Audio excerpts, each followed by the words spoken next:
Still going. I love. Yeah, we're live. Oh, great. And, I have no control over the phone here. So hopefully Graham answers it pretty quickly. All right, let's go ahead. We are live, Anna. And I'm also going to record this. Okay.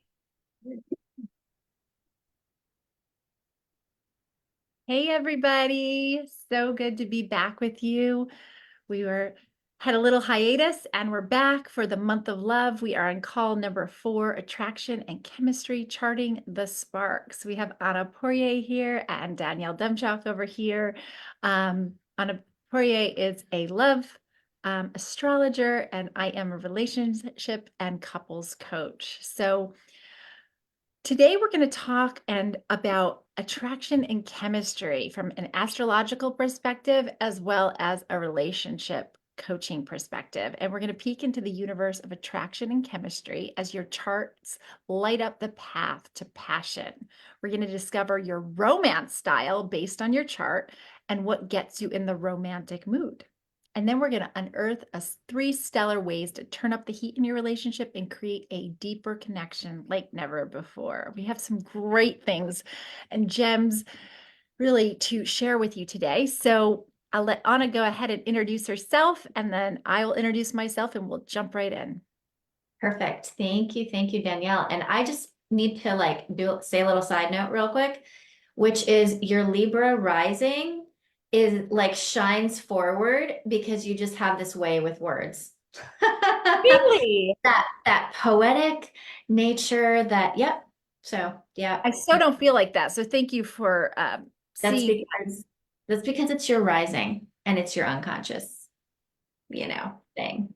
Thank you for spotting it and Um, sharing your expertise in real time. That's awesome. in real time, totally. Well, I just want to say hello to everyone who's here live or watching later. My name is Anna Poirier, and I'm a sacred space holder, and I guide spiritually curious creatives and couples to embody radiance, soulful sovereignty, and rise to their full potential through the avenues of astrology, energy medicine, and ritual. So, Beautiful. here.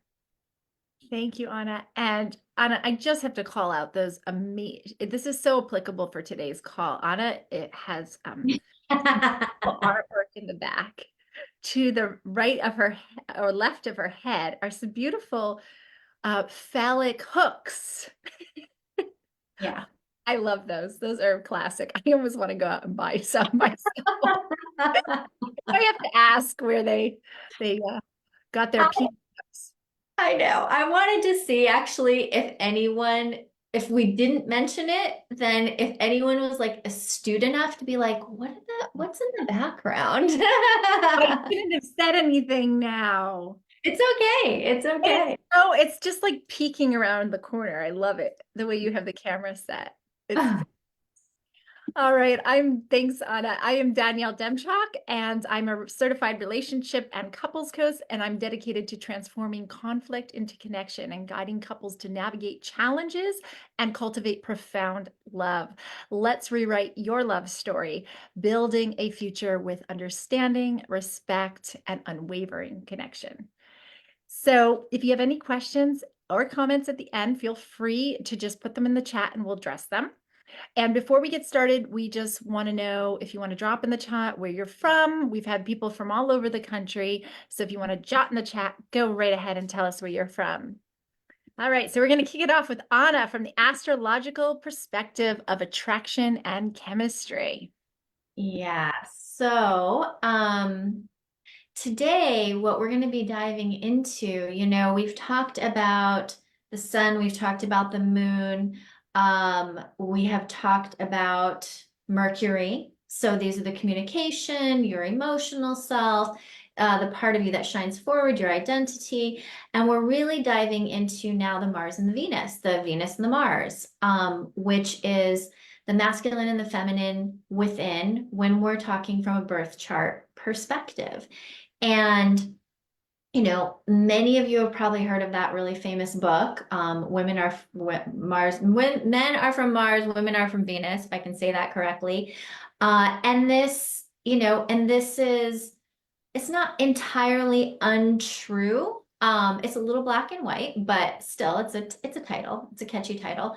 But it is the Venusian energy, and everyone has a Venus placement. So men, women, whatever your orientation is, we all have a Venus placement. So this is how the feminine energy gets expressed. And this is going to be that, well, I'll dive into that in a second. And then the your Mars placement, everyone has a Mars. Now, without getting too nuanced here, because I really want this to be applicable to those of you listening and you can digest it. But if I'm looking at your personal chart, we're going to look and see where one of these actually may have a little more weight for you in your chart sometimes. This is more a deeper dive into what's called the sect of your birth chart. Um, but regardless, we all have these present. We all have a Venus, we all have a Mars. And then where is it placed? How is it influencing? How is it being influenced? And how are these masculine and feminine energies being expressed? What's the personality that's being given to them? What area of life are they showing up in? And how then is this intertwined with your partner or your partner to be, and they're very much associated with attraction. And sometimes sometimes there's something that can be called a cross attraction, where it's not necessarily well, let me say, it can take a little bit of working with, um, when sometimes like there's a sun, your sun happens to have like a cross harmoniousness or a cross attraction with like your partner's Venus. And sometimes this causes like that immediate attraction, but then there's actually not as harmonious a flow of energy, and that's something that we can work with for sure. I talked about this a little bit in some of our previous lives, so please go back and check those out. And we're laying down a framework, so it's helpful to watch them. It's not that you can't watch them out of order, but They build on each other, is what you're they saying. build on each other, yeah, because I'm not going to keep repeating myself, especially if you've been watching these, and I want you to enjoy some new pertinent information with the limited time that we have.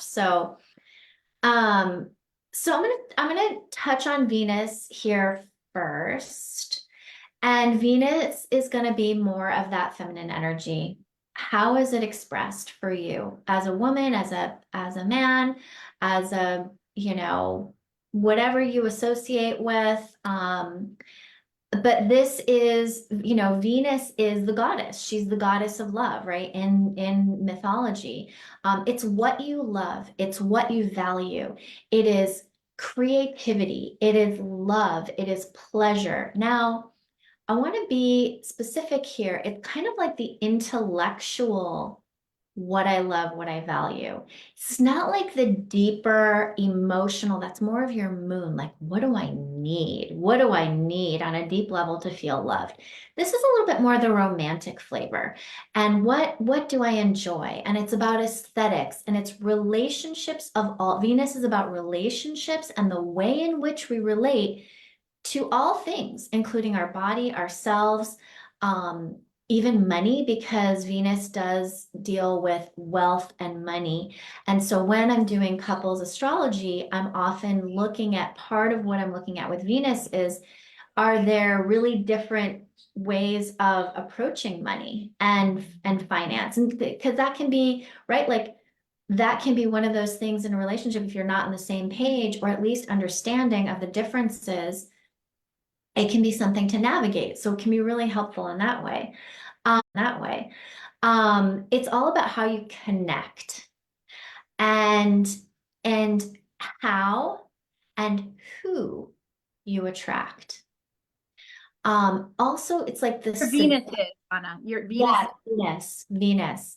And Venus is the seduction, like, you know, how you seduce, how you feel, but Mars, when I get to that in just a second, Mars is more of the like actual physicality of sex. But this is like maybe it's poetry, maybe it's flirtation, verbal flirtation, like this is more in that realm. It also deals with like nourishment and receptivity. So this is going to be more of the receptive energy. Um, which can be, for some placements, it's more receptive. And then for other placements, it can feel a little bit like, oh, I should be receptive here, but I can't quite do it because, that like Venus and Aries, which is kind of a go-getter. And that can sometimes feel like a little bit of a friction or oh, like I want to lean back and receive, but I can't because I know what I want. I want to go after it. Um, Can you and share your Venus with us, Anna, an example of like how this shows up in your life? oh yeah, well, I am an example of Venus and Aries. And I can see where this, because I have other aspects in my chart that are kind of more creative and fluid and maybe have a little bit more of a feminine edge, but my Venus and Aries, I can catch myself sometimes being like, I just want to go, like I can get it done on my own. I can go, I know what I like and I know what makes me feel good and I can just do it rather than maybe being a little bit more collaborative or being like, oh, well, maybe I can express this and wait to receive. Like there can almost be an impatience. Mm, I feel like from my own experience, right, right. Venus and Aries. Um, so yeah, Thank because you. it's a very independent sign. Mm, So some astrologers will say that actually Venus is in her detriment in the sign of Aries. Some of them more, and also Scorpio would be one of those too. And I don't know. Detriment sounds so doom and gloom. kind of But like, it can be, it can be a thing. It can bring forward some masculinity that's being channeled through more of a feminine mm, place, so to say, placement. Um, and you kind of know when, well, I guess the shadow energies of Venus, maybe she's not being expressed in a harmonious way for you, or inside of your relationship, or whether it's with you inside of yourself or inside of your relationship. This could be vanity, this could be manipulation, because that's like, being, the seduction, but it's like for manipulation purposes. So if you find yourself manipulating, that this is like an unhealthy way to channel that Venusian energy or superficiality, um, being stuck in that. Um, and this is going to be really a lot of times when I'm working with my couples, like that, like I said, I mentioned managing finances, so it can come into play really well there. But creating compatible date nights, like especially if you don't organically have similar Venus energy or that it flows really organically between you, it may need a little more conscientiousness. And so, like the Venus placements can offer like, oh, well, your Venus is here, your Venus is here. What would be a compatible good date night? right. And and I think it also allows for scheduling in that connection time. How does that need to look? Because this is a placement about connection. And when I go into Mars, which is now um, this is going to be more of that, how that masculine energy, how that assertiveness, how Mars is the god of war, the god of devotion. This is what you'll fight for. This is what you're going to rise up. This is what you're going to get you out of bed in the morning. You're motivated. This is warrior energy. And warrior doesn't have to be violent. when we were like, we want to fight for something, we're like, we want to stand up for it, we're passionate about it. It can be fighting. And yes, Mars does deal with aggression, your aggressive style, how you might get aroused, how you get angered or not. Sometimes it gets a little bit muted and diminished with certain placements. This is about sexuality. This is sex, and this is your physical body. Whereas Venus is more about like, how do I experience pleasure in my body? How do I relate to it? Because it's a relating to your body. This is your physical body, your physical self, and how you channel physical energy. Um, where you channel energy through. So, like, if let's say somebody has Mars in Virgo, which tends to be fairly mental, or even better, I would say Mars in Gemini, very mental energy, very head oriented, very in the mind. Sometimes that can, like when I see people with Mars and Gemini, especially if they have other strong Gemini placements, they may be prone to anxiety because it's all this fire of Mars, like, moving through their brain. Um, so it's good to connect to the body because Mars does deal with physicality. But this is going to be drive. This is going to be um, to what turns you on, not just sexually, but in all areas. What turns you on? It's it's the I said aggression. It's how you it's reactivity to or not, and it's like sometimes like who's gonna assert. So if somebody has a really strong Mars, like one person in the relationship has a really strong, they may be the one who always kind of like takes the lead and is like, I'm gonna take you now, or maybe both have that and like, how does that work?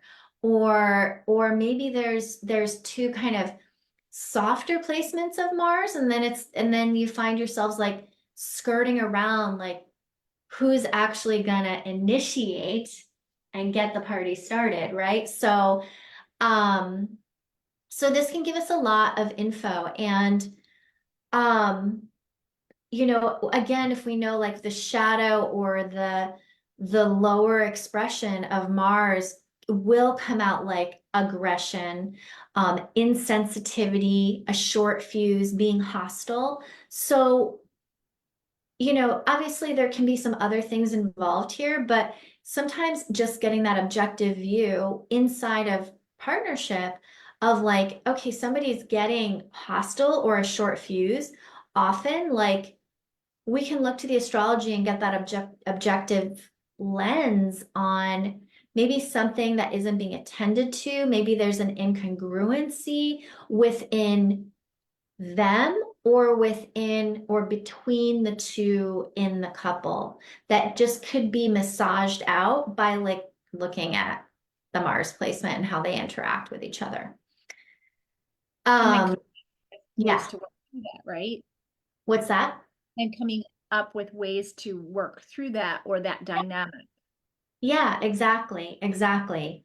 Yeah, and I think I've said it before too. It's like astrology because that's why it works so beautifully with like the work that you do, Danielle, because we can take a step back and we can like look at a chart and go, oh, there's this. And so it's objective. It becomes less like, oh, he la la la la or she da da da da da. It's like, let's look at the charts. Let's just like look at the blueprint and see how we can work with this. Which is really, I love that because it allows for insight to percolate without it being personal. And in coupleship, I'm always trying to help couples to not take it personally. And it's hard when we get enmeshed in Yeah. relationships to not take things personally, not take to step back and say, oh, this isn't about me. This is how they're working through the issue, or this is how, their family dealt with things when conflict came up. This isn't, if we could take a step back, but we get hooked in. We get hooked in that it's about us, that it's a personal thing towards us, right? So this is a great way to become a little bit more objective and not get hooked in from a Exactly. point. Exactly. And I'll say from personal experience, it's been really helpful for me when I could be prone to taking it personally. And I remember to consider my partner's chart. I'm like, oh, right. Okay. Right. Yeah, it really helps to give us perspective shifting. Yeah. And hopefully be able to talk about it too inside of the relationship at some point. So, yeah. Up that dialogue in a non-personal way and say, oh, these are the energies. These are the energies that are coming up with this particular Mars. What's your Mars in, by the way? Like, just so we can use it as an example. Sure. I have Mars in Aquarius, which means that I get turned on. And I will say, this is very true. I am immediately turned off, like in the realm, context of dating or whatever. If if there is nothing unique or like out of the box, or that man can show me that he's up to something interesting and he's got something to say about it, and he can talk about like quantum physics and the nature of reality and all of that, and like not just be what did I say, like not just sort of follow the herd. I am like, that's like part of my turn on. Yeah, I could see that. So, you know, I don't know a ton about astrology, so I may sound silly and just correct me. But like Aquarian nature is eccentric, right? So being able to see the eccentric elements of another human being is probably a big turn on, I would imagine. And being able to, you know, notice those nuances and Yeah. eccentricities. I think I'm And saying. authenticity is a big Aquarian word too. And I know for me that's like I just show up. I'm like I have to just like show up totally authentically. And and I think if I smell any inauthenticity, I'm like, mm. And so for you, Anna, how do you like if you are doing, say, for instance, it comes up, you find this, you're with this very eccentric, interesting man, right? And all of a sudden he's done something that's not as authentic. Mhm. How do you navigate that from the astrological perspective? Just curious. You know, quite honestly, at this point in my life, I'll call it out.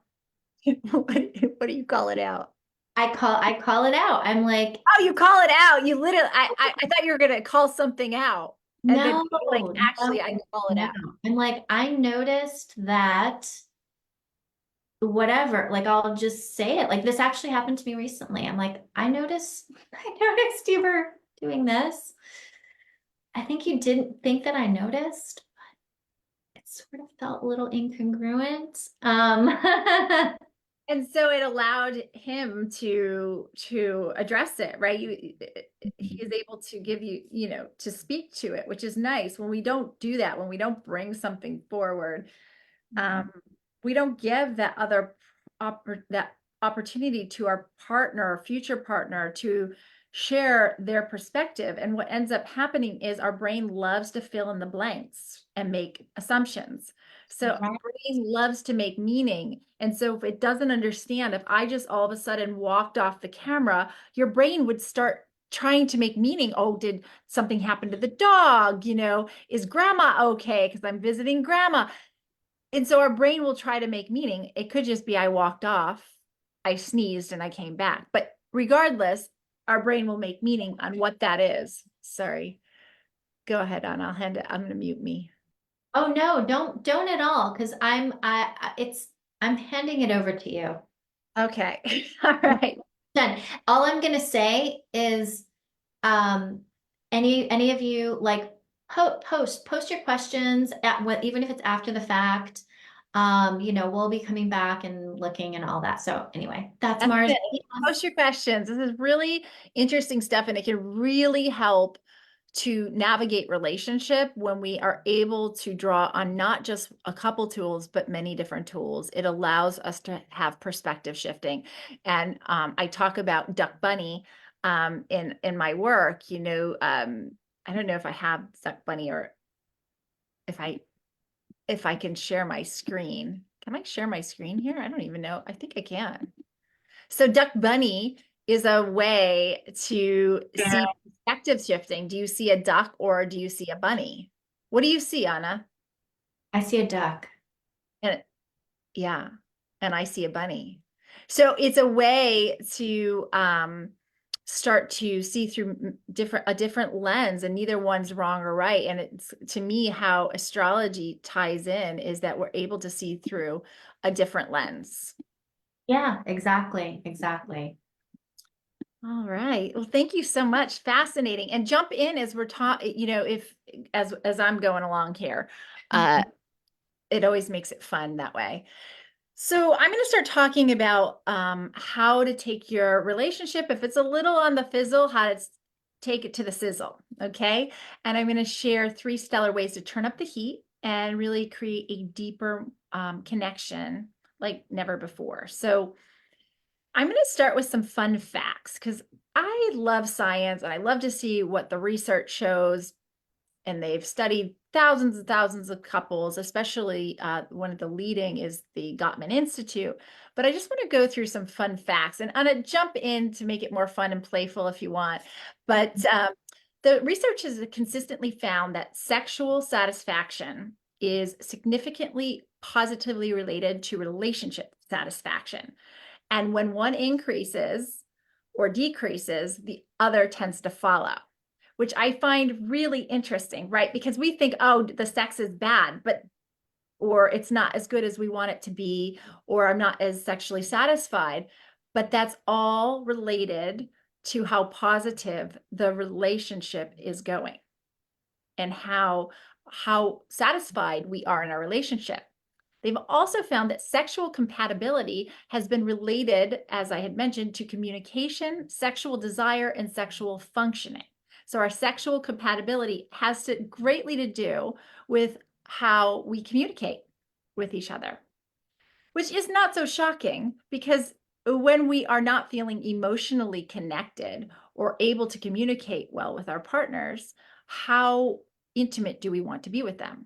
How sexually compatible do we feel at that moment? Yeah, I can totally relate to that. Yeah.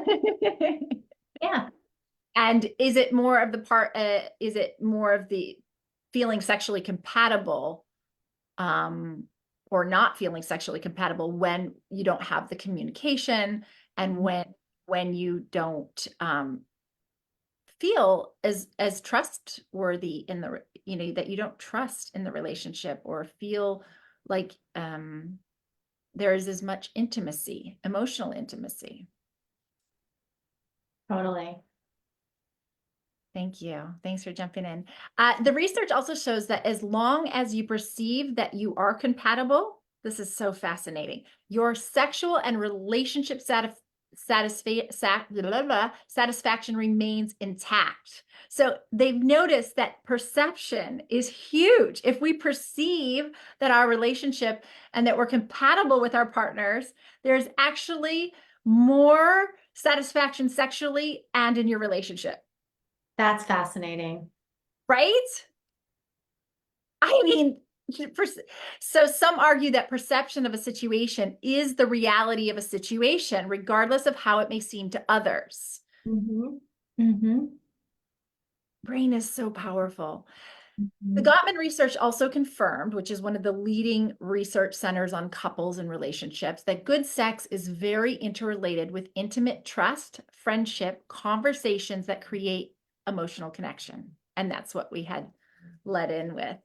And so it turns out that most important part of cultivating a healthy sex life is talking about sex. People don't want to talk about sex. Only 9% of couples who can't comfortably talk about sex with one another say they're sexually satisfied. Yeah. 9% Yeah. can't comfortably talk about sex with one another, say they're sexually satisfied. Wow. And by the way, the worst time, everyone, to talk about sex is during sex or Yeah. intimate together. You want to really have that conversation and make a separate time and space for that conversation. A lot of times it's so interesting. I've done it myself with before doing the work that I do. I would bring it up during sex or during intimate times. It's like that usually doesn't go well. Right, because you're in a totally different zone then. And I think, it's what's so what it made me think of, I know it's a little different, but it made me think of the fact that I also feel like part of that conversation that's happening outside the bedroom is between you and your partner, but it's also between you and you. Like, Yes. how are you literally, because your partner's in charge, like, yeah, they have a certain responsibility for your turn on, but you also have a responsibility for your turn on. So I'm so glad you brought that forward, Anna. That's so, so true. That adds so much richness to this conversation because a lot of times I will hear uh, women and men, but more so women, say that how they just derive so much more sexual pleasure than, self pleasuring, and that their partner knows their body better. And so we women want to get to where we actually, in my belief, where we know our own turn on and our own desires and our own pleasure equal. It's hard to compare, but as much as our partners, that it's not, yes, it is a partner's job to be able to attune and learn what you like. But if you don't know what you like, then it makes it very hard to communicate that. Mm-hmm. So 100%. it's a responsibility, is what Anna, I think you're talking about. Yeah. And I Absolutely. do feel like that's like, and if someone's like, I don't even know where to start, that's actually where like your Mars and Venus can maybe offer some ideas. Just kind of get the door open, you know? I love that. I love how you tied in the astrology there, on how to see, yeah, and start to, Regina Thomas Hauer, who runs the School of Womanly Arts, would talk about how to start to hear those gentle whispers of desire, right? And I love how you talk about astrology being a way to tune into those whispers of pleasure and desire and start to what she calls pleasure research. Do some pleasure research, find out what, and some things may work, some things may not, but it's pleasure research. You're researching what turns you on, what brings you pleasure. And she would often start with a dark piece of chocolate, start testing the different types of chocolate and the nuances, and start to discover what brings you the most pleasure, which brand. Is it Godiva or is it endangered species? Like, what is it that brings you the most pleasure in that regard Yeah, as a training tool into absolutely. our desires?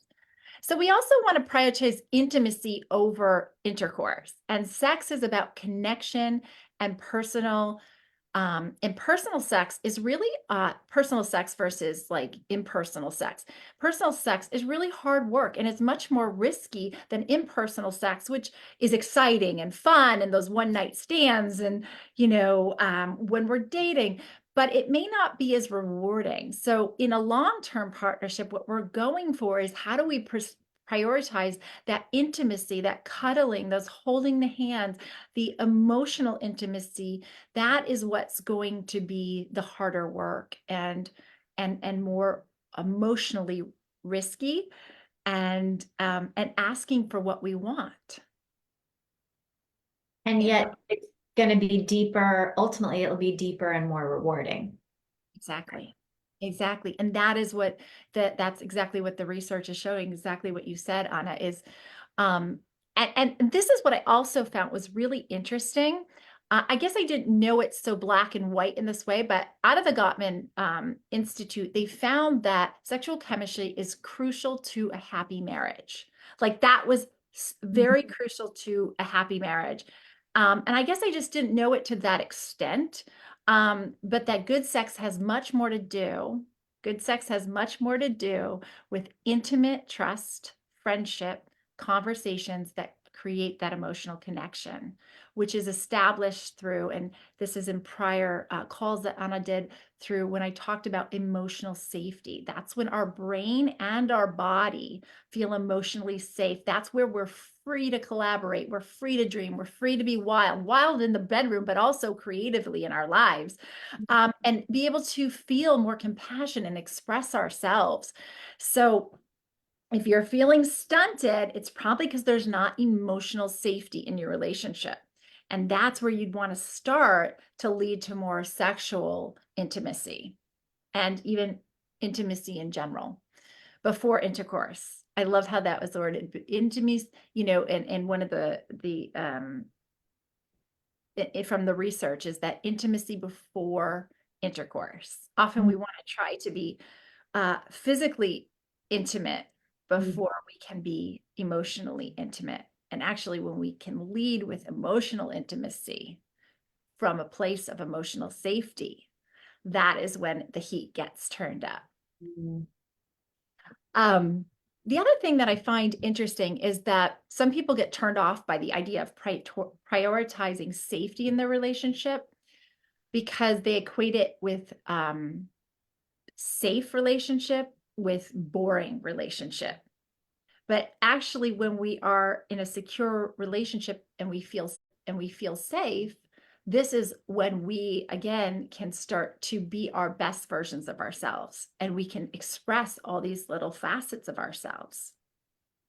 And one way to do this, which is really awesome, is and that's where I feel like that's where this saying, couples that play together stay together, because playing and being playful removes the threat from the relationship. So the goal as mammals and as good spouses and partners is to interact in a way that really regulates our nervous systems. And one way to do that is through play and being playful. So understanding your partner's type of play, and I bet Anna would have something to say about this from an astrological perspective on what your play is. Would that fall under your Venus, your Mars? Where would that fall? And I'm sorry to cut you off, just pull this out, but I was just curious how to play in. I would actually look to it could relate to the actual placements of Venus and Mars, but also looking at their fifth house, because that has an element of what that entails. So looking at what sign actually rules their fifth house, and or if they have any placements in the fifth house, like if they have planets or placements in their fifth house. And that will show that brings them that play, like how they like to play, how they laughter, their sense of humor. Yeah, I would definitely want to look there. And it can filter into some other placements for them, depending on, like their Mercury, or because again, it sort of falls under the realm of communication in a way. Yes, it does. One Uh, one of the exercises I have with my couples, and it's an exercise Dr. Stan Tacton uses, is being able to tune in and stay in the exercise until you get your partner to laugh, until you understand their sense of humor. You don't stop the exercise until your partner, you keep trying until your partner has a sense of joy and laughter and play. So it's really getting to be, it's a way to really start to understand the manual of your partner, right? It's important. It's important to know what makes um, your partner laugh and feel joy and playful, and for sure. likewise. So, three ways to turn up the heat is prioritize each other. If you want to ensure that passion and chemistry will stand the test of time, then it's really important to get good at putting each other first. That's not to ignore other people in our lives, but it is to say we're going to put each other first. And in the early stages of romance, this is very natural. It's easy to do this. We have tons of neurochemicals flooding our system and make us almost addicted to the person, right? And just those are those rose-colored glasses. We become totally obsessed with one another. But as your body starts to move into deeper stages of relationship, then those chemicals start to wane, and that's normal. And it happens to everybody. The brain loves novelty, but it wears over time. And we want to be able to keep refreshing our relationship. It'll never be like that exciting love in the beginning and that addiction, but it will be a deeper sense of love and a deeper sense of connection. And that's why I call it rising in love. You know, we rise in love, we grow deeper in love with each other. So, and often what Dr. Gottman had also found is that marital satisfaction sharply declines after the birth of a child, Mm-hmm. you know, and what occurs is suddenly the baby starts to take place in the couple's life, and partners don't start to make their marriage the priority because the baby, and rightfully so, it requires a lot of attention and nurturing and being able to foster this brand new relationship and guidance for sure. So couples who have really healthy sexual chemistry prioritize their relationship. They don't miss those date nights, or I should say, if they do, they make it a priority to reschedule them. And they really create rituals and discipline around their marriage so that they can continuously nourish and foster their own relationship while being new parents. Um, some couples do that with dates twice a week. I know that childcare can sometimes be difficult, but really trying to, if it is one of the obstacles, really trying to make it a priority to get good childcare in so that you can really focus and prioritize each other and your relationship so that you can continue to have a deepening romance with each other and great sexual satisfaction as well.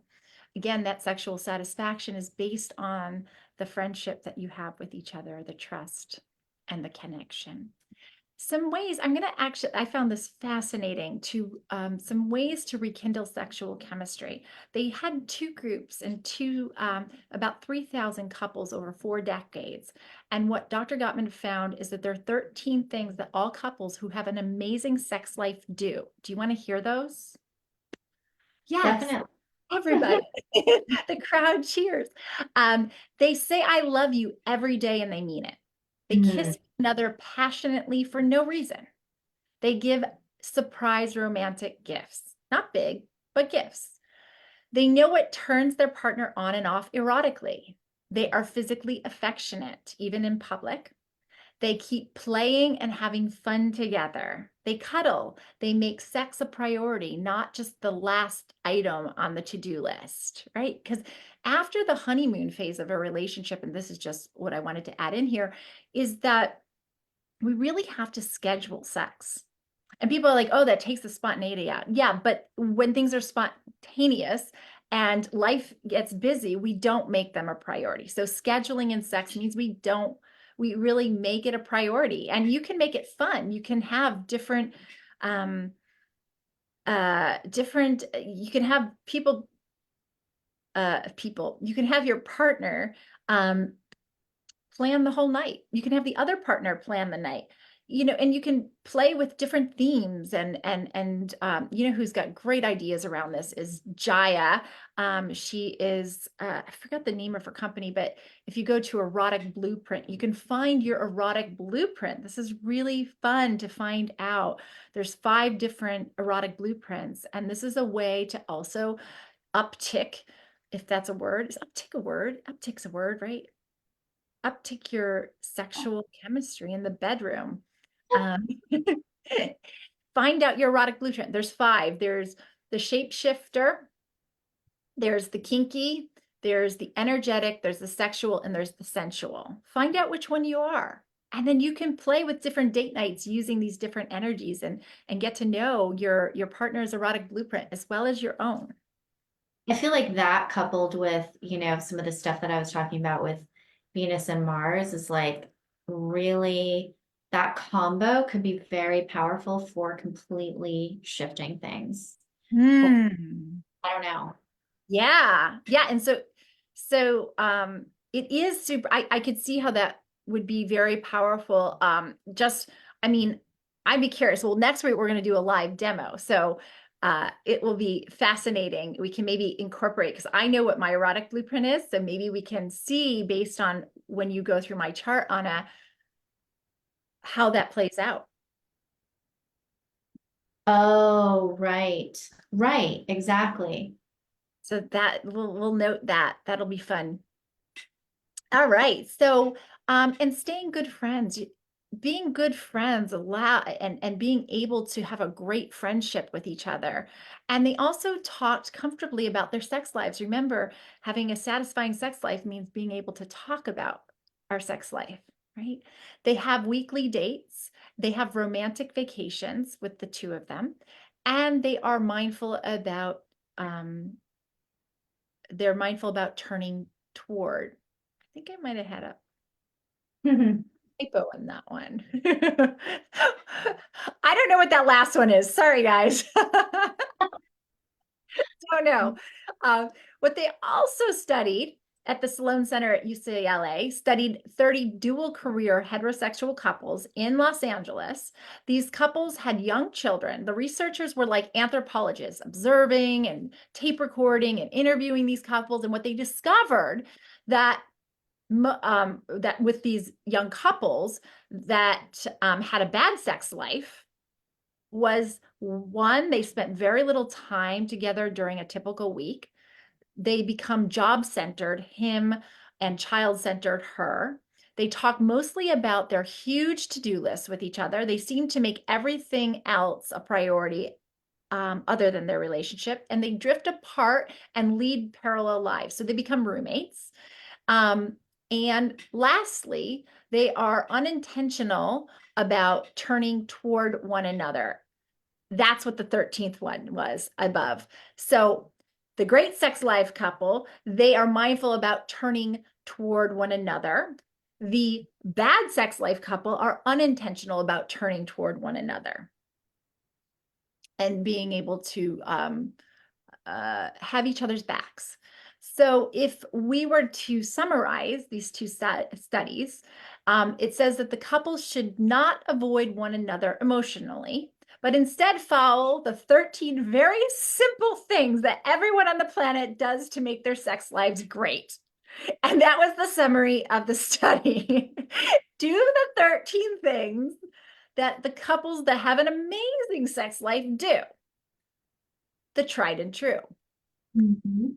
So, it summarizes with great sex is not rocket science. By being good friends, being affectionate, yes, even cuddling, and not talking and talking openly about sex, couples can build a thriving relationship inside and outside the bedroom. So I thought that was a really fun study to see the two. Absolutely. And just to be able to, again, like start to pinpoint these things. And I think so much of what you shared, and then hopefully things that I shared can help with like initiate the conversation. When we were Yes. talking that it does need to be talked about. It really does. Yeah, So, and that's a really good point, is that hopefully today, just being able to listening in on this conversation, you feel that you can at least take one step towards initiating talk about your sex lives, mhm. Yeah, or even taking one of those 13 of the amazing sex life couples, saying totally. I love you and meaning it daily, right? Cuddling, being good friends to each other, taking romantic vacations, planning a date. Maybe it's that, planning a date. And what also is super important, and I had mentioned earlier, is thirdly, is the rituals to revive your bedroom, is that you know what can often happen, as we can see in the couples that had a bad sex life, is they live more like roommates than lovers. And often it's hard to start to open that conversation up when and very uncomfortable when I've worked with couples that feel this way. Often they want to avoid it completely because it's so uncomfortable. So those couples, yeah, go ahead, Anna. No, go ahead, finish what you were saying. So one of the ways is starting to bring in that is a fun and creative way is starting to bring in um, more creativity and more fun. So sometimes when we boost the positive in our relationships, it's easier. It boosts the relationship so that we can start to talk about some of the more uncomfortable things. So it just really infiltrates the relationship with some positivity, which is super important to have. And so having relationships, rituals where we can start to bring in the fun and the creativity really helps when the relationship also starts to move into stage two, which is that perfect storm where we start to trigger each other and we act out behaviors that trigger the other partner and they act out behaviors that trigger us. And having an agreement and understanding of how you're going to engage in intimacy can really diminish the fear of rejection and confusion about whether one partner is in the mood or not, right? So often when we get out of the honeymoon phase, people can feel a lot of rejection if a partner or they make assumption that the partner is not in the mood. So we can have ritual around that. And so when what I mean by that is it may be simply asking, right? Um, and having that open communication, maybe simply asking, I want to word it like this, simply asking or having a symbol that represents your desire to make love.